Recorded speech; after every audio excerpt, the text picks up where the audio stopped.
Hello and welcome back to Newsroom Nigeria. This is where we give you hot, fresh, and sizzling news all day long. If you haven't subscribed to this channel, please do well to subscribe. Turn on the post notification bell so that you can be the first person to get notified whenever we upload a new video. Help us grow this channel by giving this video a massive thumbs up so that it gets recommended to other YouTube viewers all around the world. Lastly, leave your opinions in the comment section below. Without further ado, let's delve right into the details of today's news. Senate President Godswill Akpabio announced his preferred people for the Senate Minority Leader and the Senate Majority Leader, which did not sit well with the APC leadership. In fact, Adamu have said that Godswill Akpabio was in his house on Saturday. People from the House of Representatives as well were in his house on Sunday, and then to his surprise on Monday he heard that Senator Godswill Akpabio have announced people for these positions. Adamu have declared that the APC do not know anything about it and the news should be considered fake news. However, Senator Godswill Akpabio have reiterated the fact that these are his people he is willing to work with. You guys, let's go into the details. Akpabio defends selection of new principal officers. Senate President Godswill Akpabio has said the emergence of the Senate principal officers was a democratic process which was credible and transparent. Recall that Akpabio had named Ekiti Central lawmaker Opeyemi Bamidele as the 10th Senate Majority Leader.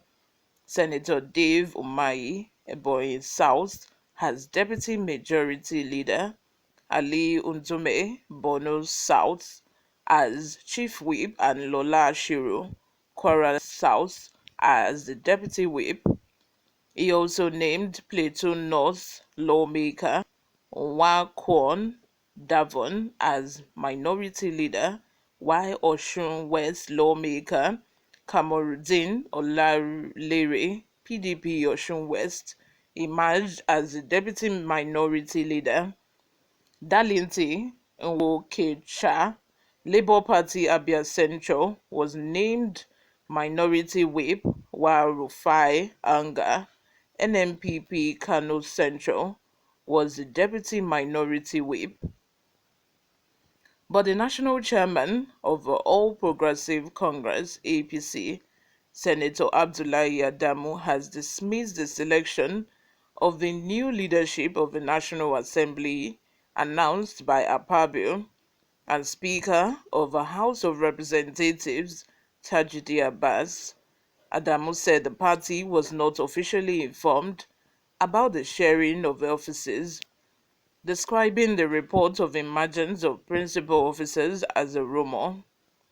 Speaking after emergence of the principal officers, Akpabio said the lawmakers agreed on the consensus candidates nominated for the positions in consultations with the political parties. He added that 38 out of the lawmakers gave their signature and supported the emergence of the opposition caucus leaders, noting that it was more democratic to have other opposition parties elect their leaders rather than making it solely a PDP affair. He said, and I quote, "On the other hand, concerning the minority parties, again, it wasn't entirely a party affair, but it wasn't a typical situation where you have one opposition party, but rather 6 political parties involved."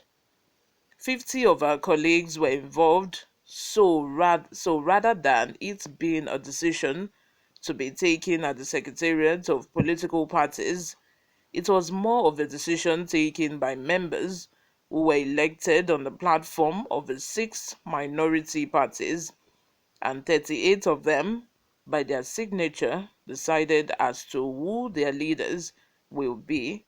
And of course, this was also communicated to their respective political parties. And as Democrats, all the presiding officers did was to follow suit because more than a single majority had decided. It is a no victor, no vanquished situation. We are happy eventually a leadership has emerged for the 10th Senate. You guys, let me have your thoughts in the comment section. What do you think about, this selection of the principal officers in the House of Senate? For the first time in the history of Nigeria, we are seeing not just one opposition party emerge as, the principal officers, the minority principal officers.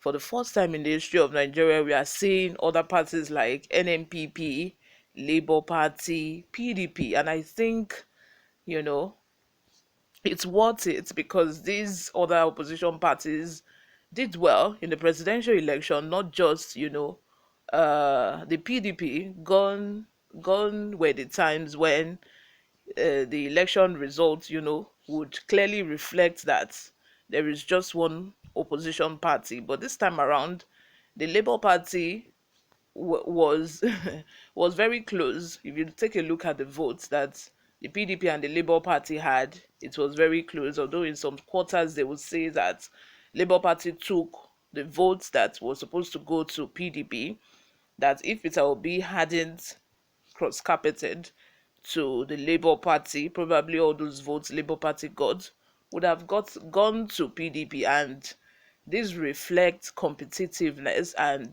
for the first time, even though Peter Obi did not win, this is a kind of, this is a kind of government, or this is a kind of democratic country we want to have. We want to see other political parties you know, actually also for these positions, and not just, we don't want to have a two-party system where it's either APC or it's PDP. If it does not go to PDP, it goes to APC. If it doesn't go to APC, it goes to PDP. This time around, we are seeing other political parties emerge as well. Even NMPP, they have a representative that was given, some of the minority leadership principal positions as well. Like I said, you guys, let me have your opinions in the comment section. What do you think? Subscribe if you haven't. Don't forget to share this video with your friends and family. I will see you in my next video. Bye for now.